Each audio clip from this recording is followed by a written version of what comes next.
What is going on, everyone? Welcome to Bayou Bengals football. So let's get into it. So LSU did some work in the transfer portal. If you watch this channel, we talked about some of the guys they've landed in the transfer portal. I'm super excited. Guys like Omar Spates, Zaya Alexander. Those are guys that are going to make difference, going to be true difference makers for this LSU team. But let's talk about one guy I want to talk about, Mason Lunsford. So he's a transfer offensive lineman from Maryland. And what's interesting about Lunsford, this is a guy that's played some time and has played quite a bit of snaps at Maryland. Actually started primarily the last two seasons. So I think this is going to be a guy that you have, if you talk about Brian Kelly or talking about injuries like we had on prior episodes, Brian Kelly worries about the depth. If they have some injuries on the offensive line, well, hopefully they don't. Lunsford's a guy I think that can really fill in and really contribute for this LSU offensive line. They don't really have great depth on the offensive line as far as proven guys. I think DJ Chester, Zealand's Hurd are young incoming freshmen, and they're talented, but they still are unproven. So Lunsford, this is a guy to keep an eye on. I think he's talented. He's a guy that competes. He plays hard. You see some aggressiveness in his game. Not really as good of overall athlete, ideally, as you want, but this is a guy that he's a good football player, and I think he'll help their depth for sure. So I want to talk about Brian Thomas, the wide receiver. So I think Brian Thomas will have a good season.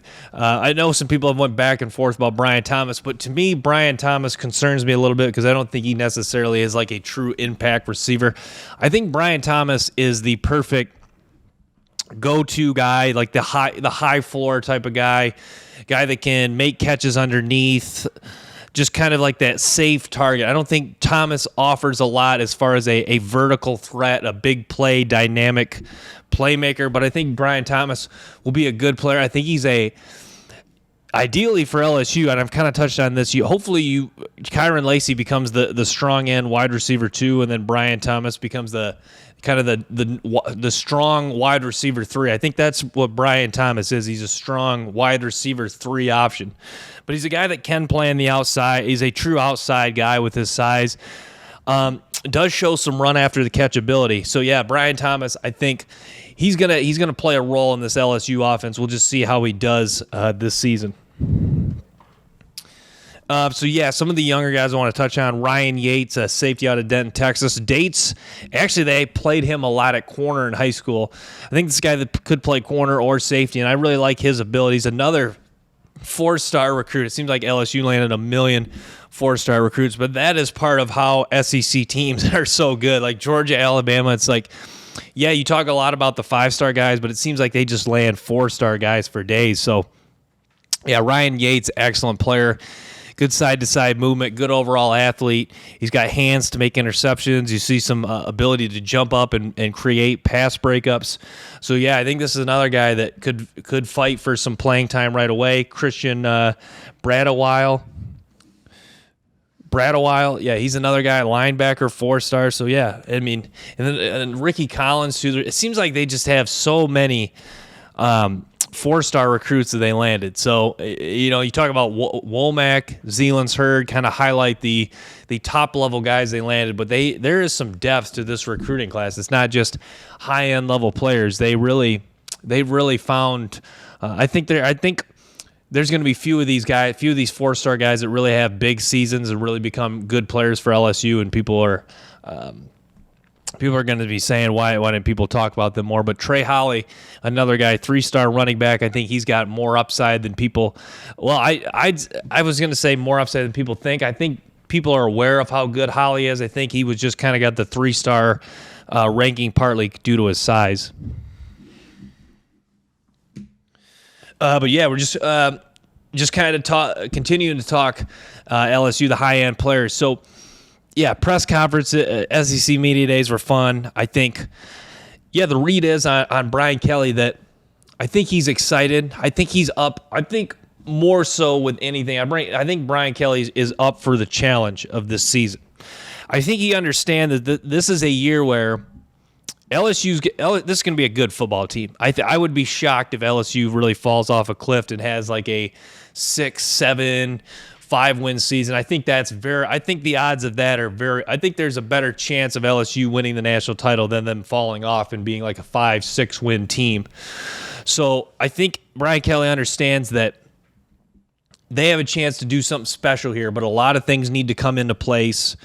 Some things there's going to need to be some bounces of the ball to go their way. If you ever look at teams that win the national championship, a lot of times there's fortunate bounces. And I don't always like to use the cliche, it's better to be lucky than good, because I think if you're good, a lot of times if you're really that good, you're just that good. Like LSU in 2019, they were just that good. They didn't really need luck.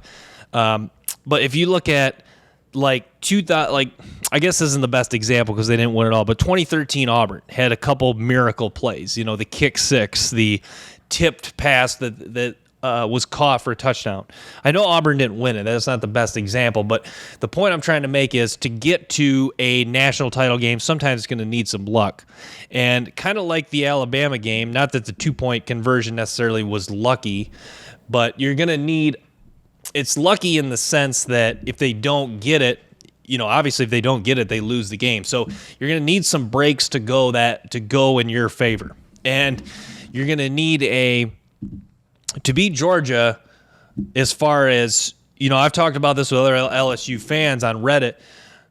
If you look both teams on paper, Georgia appears to be the better team. So if you're going to beat a team that's better than you on paper, you're going to have to play your best game. So hypothetically, if they do play Georgia, that's not set in stone because they would have to meet in the SEC championship, but it's a likely scenario. I mean, it was the case last year. So LSU is going to need to play their best game most likely on that day, unless Georgia really has a season where they just kind of not really I have a hard time believing Georgia will fall off, but say Georgia takes a step back, I think that would be the case where LSU could beat them. A step back, it's Georgia. The step back for Georgia is probably they still win the East. Maybe they come in with a loss or two, but yeah, LSU. Point, I guess, case in point, it's going to be a tough game to beat Georgia. It's going to be tough. They're going to have, it's going to be a tough. They're going to have at least 2-3 tough games that, you have to be mentally prepared for. You have to bring your A game. You cannot. I was going to say sleepwalk, not sleepwalk, but you can't just show up and come. You can't just show up, be prepared. You got to show up, be prepared, and bring an edge to you to win some of these games. It's going to start week 1 against Florida State. And I like what Brian Kelly said. Florida State's going to be a great challenge, but also we're going to present a great challenge for Florida State. I like when coaches say that too. It's kind of like, you ever play fantasy football? A lot of guys that own receivers say, "Oh, I have a wide receiver. He's playing Jalen Ramsey. That's a tough matchup." Well, you can also look at it the other way. That's Jalen Ramsey has a tough matchup with that good fantasy football wide receiver. Say it's Mike Evans, Julio Jones. If you own those guys in fantasy football, that's how Brian Kelly looks at it. Florida State's gonna have a tough matchup with LSU. They're gonna present a tough matchup for Florida State. You saw it last year. I was surprised, watching the Florida State game last year. I was surprised that Florida State kind of controlled the line of scrimmage in that game. That was surprising to me, and I think that. No, we're not going to talk Florida State too deeply. I think if you're Florida State, you got to be content that if you can control the line of scrimmage against LSU, you can do that with just about anyone. And I think that's why there's there's legitimate hype around Florida State, because you do that to LSU, you can do that with just about anyone. Maybe not Georgia. That's still a question mark. But you can control the line of scrimmage with LSU.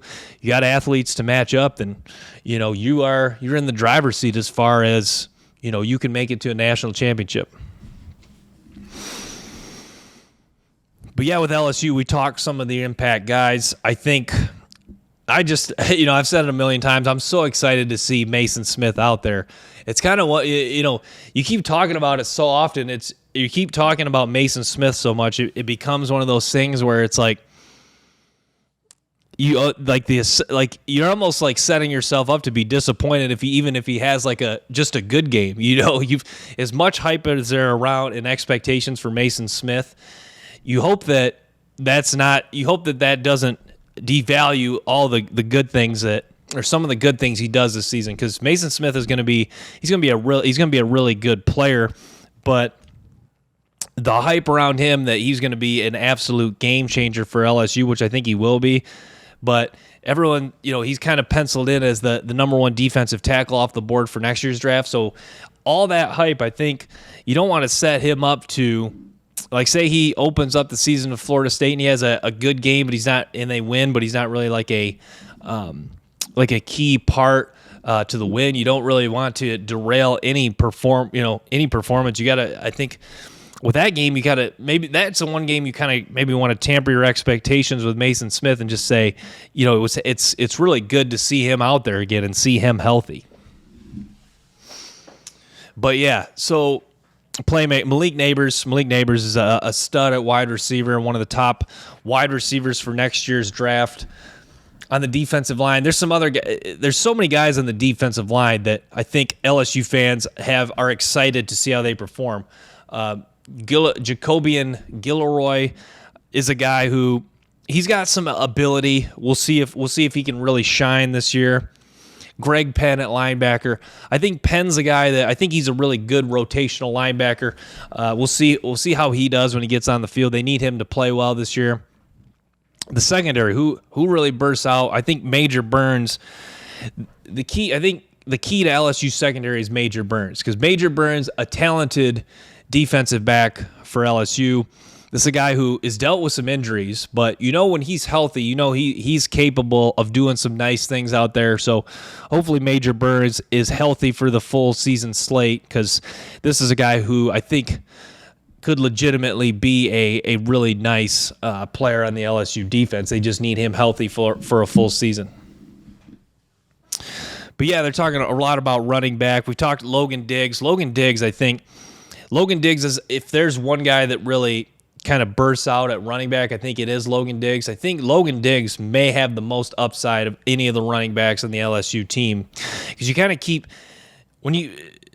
I know he hasn't really practiced with the team, but when you keep listening to press conference, you keep hearing players reference Logan Diggs. So if you keep hearing players and coaches talk about a guy, there must be something about this guy, that there must be something about him, to his game, something about his personality, his attitude that he brings, that there's something that everyone sees and really likes. So we'll see what happens in fall camp, but Logan Diggs, certainly a guy to keep your eye on in the running back room.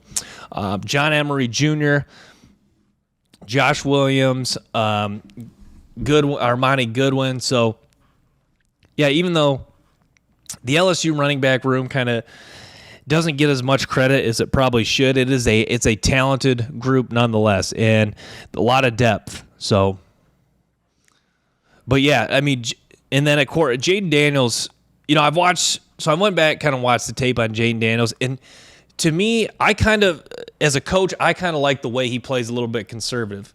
To me, you have to appreciate that a little bit. Now, Jaden Daniels, I think, is an example of, at times he's a little too conservative as far as a thrower. He's kind of looking to scramble and run a little too much. You kind of want to see him maybe take some shots, takes a little more risks.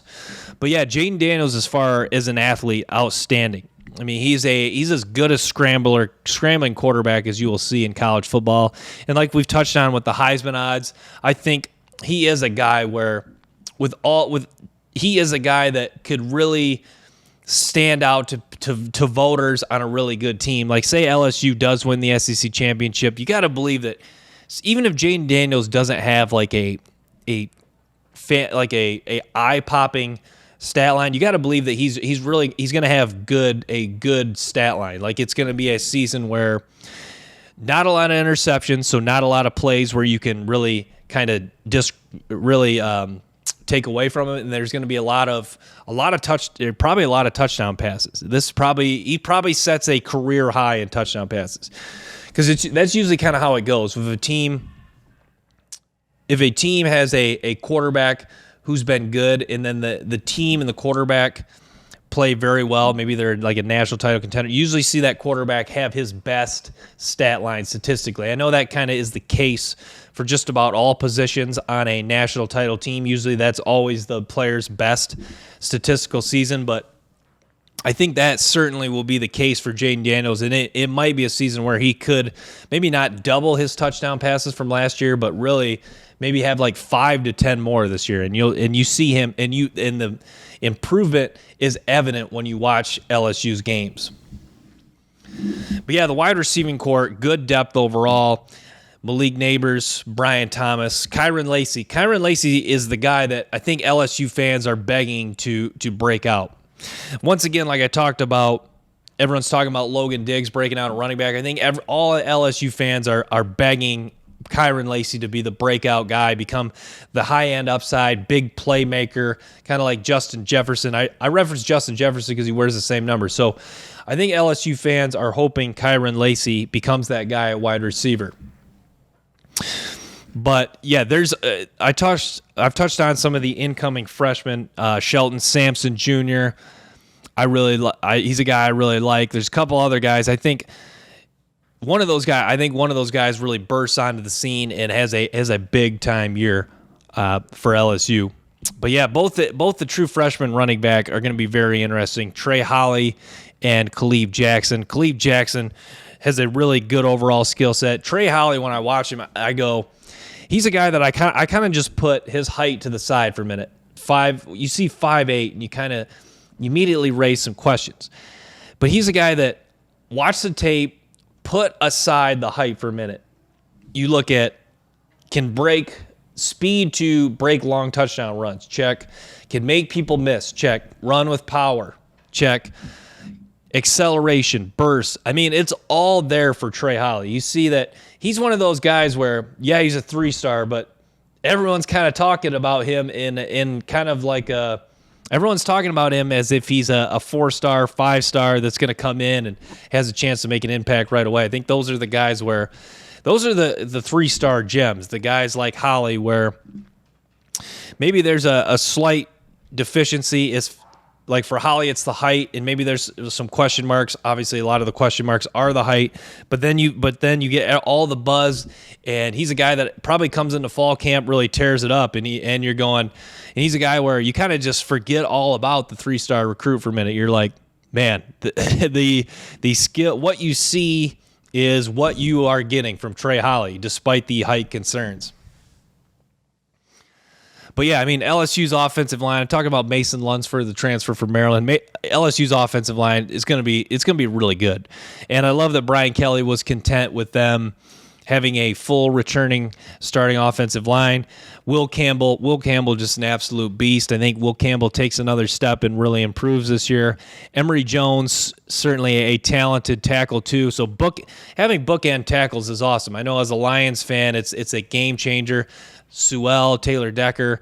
You see a lot of teams that have maybe not two like really good or two elite tackles, but having 2 tackles it seems like it just cleans up a lot of issue. As a quarterback, Jane Daniels he's not going to be too concerned with what's coming off the edge. He can kind of just. But even then, I think Frazier, Turner, DeLinger, I think they're good enough in the inside where I think if the rush is going to come, it probably will come from the inside, but having the outside secure, I think that is going to be so critical for Jane Daniels. And I think Daniels is a guy that he can scramble any which way he wants. But if he knows that the outside is going to be sealed off a majority of the time, I think that is a game changer for Jane Daniels to extend plays. Because Daniels, he's not the best thrower on the run, but he certainly can do it. And he certainly can do it rolling to his right. So hopefully, Emory Jones at right tackle, he's got his guy sealed off so Jane Daniels can flush the pocket, roll to his right, and make some plays. But yeah, I mean, LSU's offensive line, I think maybe the one question mark is Garrett DeLinger, but I hear a lot of guys talking highly of Garrett DeLinger. And he's a guy that, coming out of Clarkston, Michigan, there was a lot of hype around him, pretty big-time recruit coming out of the Clarkston, Michigan area. But DeLinger, to me, this is really a prove-it year for DeLinger. It's a guy that he has some experience. Just let's see if he can put it all together and maybe take another step this year. Because I think, like I think Miles Frazier, a former transfer, Frazier played a lot last year. I think Frazier, you've kind of seen his ceiling. I think Frazier's a guy kind of like Lunsford for Maryland. Competitive, plays fast, aggressive. I think he's really done a good job of maximizing his skill set, but I think Frazier's kind of tapped out as far as his ceiling. Maybe there's a little more room for growth, but I think DeLinger can improve and build upon what he's already done. And I think that's the case for Campbell. I think that's the case for Emory Jones. I think it's a good mix of what you see is what you're going to get for Miles Frazier. He's a good player. Maybe he doesn't have the NFL future that Campbell and Emory Jones does, but I think Emory Jones and Campbell, I think you're going to get a little bit more from them, a little bit more from DeLinger. And I do think Charles Turner is a guy that's probably maxed out a little bit, but he's just a rock-solid center. And having a good center is a game changer. Not only just to get the snap correct, but it's just a guy that you want a nice, solid piece in the center of your offensive line. I think that's a critical part of an offense. And Charles Turner, maybe not an elite center. Is he Frank Ragnow, Tyler Linderbaum of the last few years in college football? No, but this is a guy that he's going to do his job at center, and he's a guy that's going to limit penetration from the middle from opposing nose tackles, and I think that is really critical to the LSU offense. But yeah, LSU fans still talk about Garrett Nussmeier. We've had this discussion about will Nussmeier play this year. Garrett Nussmeier, I think, is a guy that I like what Brian Kelly said about him. Garrett Nussmeier is going to get his chance, and whether that looks like most likely next year. I think Nussmeier seems like a guy that's confident in his ability. I think that says a lot about him as a person staying at LSU and ready to compete. I think he trusts the coaching staff. He trusts Brian Kelly. He trusts that next year he's going to be the guy, most likely. I know a lot can change next year. We haven't even got to this season, obviously, but Nussmeier, it seems like that is the ultimate trust in the coaching staff. And I think coaches are starting to take more and more, you listen to Billy Napier's press conference, I think coaches are starting to take more and more pride on retaining players in this area or current format of the transfer portal. So how well can you keep your core nucleus of guys? I know LSU did lose some guys in the transfer portal just about like every other school, but to me, like Nussmeier, it seems like with all the things you kind of know and what you've seen from Nussmeier and the upside that we think he has, and then some of it was evident in the Georgia game. With all we know and seen about Garrett Nussmeier, he seemed like he would be the perfect candidate to want to transfer. But Brian Kelly keeping him, or him staying in the LSU program, I think that's big. And the more depth and more quarterbacks you have, the better. Because Jaden Daniels, I think Jaden Daniels does stay healthy this year, but you saw even in the Georgia game he was banged up a little bit, was dealing with that ankle issue. I don't think that obviously wasn't the reason they lost. Georgia was just the better team that day, but to me, if Jaden Daniels is fully healthy, maybe is that game a little closer? Does LSU offense make a few more plays? Maybe. I know you could play the scenario. What was LSU stopped in a fourth down in that game? I know you could play the scenario with Jaden Daniels healthy that could have been closer, but to me that was one of those games where it was competitive, but you never really got the feel like LSU was going to win. Even maybe with the exception of the first, 5 to 8 minutes of the game. After that, you really had the feel that Georgia was in control, even though LSU could score. So I guess where I'm going with it is, Jaden Daniels, so back to kind of the point. So Jaden Daniels banged up a little bit in the Georgia game. So if they need Nussmeier to come in and make a throw, I think he's definitely got the capability. So I know it was against some Georgia backups, but I think if you can see a guy do something, he can do it. And it doesn't really matter if unless it's against just such lower level competition. If you can see a guy do something, he can do it. So I think the playmaking that you saw from Nussmeier, I think a lot of that was Brian Kelly. I think that's really cool that Nussmeier was ready to play. I think that comes from, I know Georgia preaches this, Alabama. I think that comes from they are always creating a competitive environment in practice. And the fact that Nussmeier was ready to go out there and ball, even though the game was most likely over, I think that says a lot about not only Nussmeier's preparation, but it says a lot about the way LSU is competing and getting after it in practice. So, yeah, Brian Kelly seems like he had that at Notre Dame. Seems like his teams are always pretty well prepared. Like, you never really saw a Notre Dame team. You never really saw Notre Dame really get outclassed, get blown out, with the exception of maybe a couple times the 2012 national championship when they went up against Bama. But yeah, Brian Kelly, you've always got to appreciate a Brian Kelly coach team, whether it's Cincinnati, Central Michigan, Notre Dame. Seems like they've always just been a well-coached team. And Brian Kelly, he seems like a guy that puts emphasis on being prepared, and not just being prepared as far as knowing your job, X's and O's. It's preparing all season, strength and conditioning. It's preparing, becoming a better guy in the classroom, on the football, or on the classroom, in the weight room. It seems like Brian Kelly is a guy that, if you looked in his office, I'm sure he's a guy that has a neat and tidy office. I could see this. He seems like a guy that's he is an organized head coach. And to me,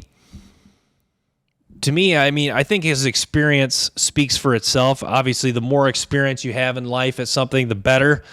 I know from doing this channel, the more I've done it, the more it's gotten maybe not a lot easier, but a little bit easier, and it's kind of gotten more smooth. I think with Brian Kelly, I think he was a guy that just has kind of a knack for coaching.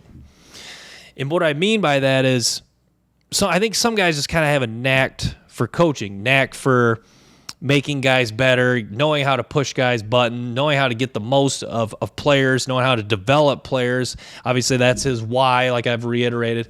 But I think Brian Kelly, I think it's a combination of, it's a guy that learns from his mistakes, has like I touched on, a knack for coaching, and knows how to prepare.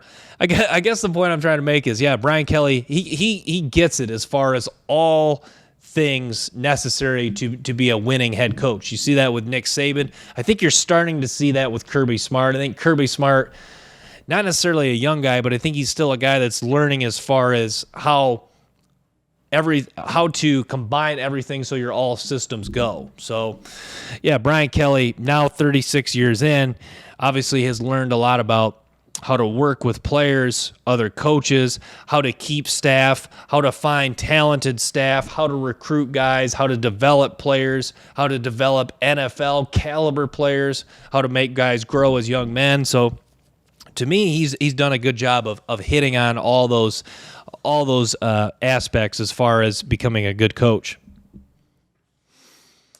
But, and I think what's cool about Brian Kelly, he's always a guy it's pushing things in the right direction. Like, you saw his first 2 years at Notre Dame, 8-5. But if you watch those Notre Dame teams, they were competitive, and it seemed like they were moving in the right direction, even though they were still losing maybe some games that they shouldn't. I think that's a perfect way to summarize his first year at LSU. Even though maybe they lost a couple games they shouldn't, Texas A&M, and then the loss to, I'm drawing a blank. Who else did LSU lose to? I mean, the loss of Georgia, kind of, you understand. I mean, the blowout loss to Tennessee was a little understandable, but I would say, probably the Florida State loss, looking back on it, they should have won. So you could argue there's a couple games that they should have won last year that they didn't, but you look at the way they ended with the blowout win over Purdue, the way they've done in recruiting. So Brian Kelly's a guy that, even though there'll be times he's moving things in the right direction and you see they do kind of take a step back, I think this is a case where he's moving in the right direction, and I think next year it should take off. Meaning, this year, I think next year, even if they don't win the SEC, I think it will be a better team. And like I've touched on, a better team can mean a better team could this year doesn't necessarily mean that they'll win the SEC or make it back to the SEC. Things change. Who knows? Alabama could emerge. Florida, Tennessee, one of those teams can merge and just be so dominant that they're on a different level than LSU this year and last year. So that's kind of how LSU could be improved and still not win it. But yeah, Brian Kelly, it's interesting looking at his record over the years. Because if you remember at Notre Dame, it was a little up and down, and then he really started to click at the end of his tenure at Notre Dame. At Cincinnati, he really got it rolling. Central Michigan, kind of like a slow. In the 3 years, they were kind of average, a little 500, and then the last season it kind of clicked. So yeah, Brian Kelly, it's kind of been a story of success. It's kind of been a story of a lot of highs, a lot of maybe some and then a lot of solid good with some slight disappointments. With the exception of the 4-8 season, there hasn't really been a lot of low points in the Brian Kelly coaching career. I think it's safe to say that you're getting a high floor as far as a football coach in Brian Kelly. So I think that's really cool. And as an LSU fan, obviously you want to be optimistic as any fan base, but I think there's a lot of reason to be optimistic for LSU. And the Jaden Daniels Heisman odds definitely is a thing where you should be optimistic, because if people are betting on Jaden Daniels to win the Heisman winner is usually on a really good, not just a really good football team, an elite football team, one that does something special, like win a conference title and get to the playoff and a national championship. So, yeah, everything's there in place for LSU to do something special this year. Jaden Daniels with the Heisman odds. High-end level players, the transfer guys. I'm excited to see a lot of the incoming freshmen. So I'm going to wrap with that. Thanks for tuning in to Bayou Bengals football. Make sure to stay tuned for more episodes and clips from the show. Till next time, peace.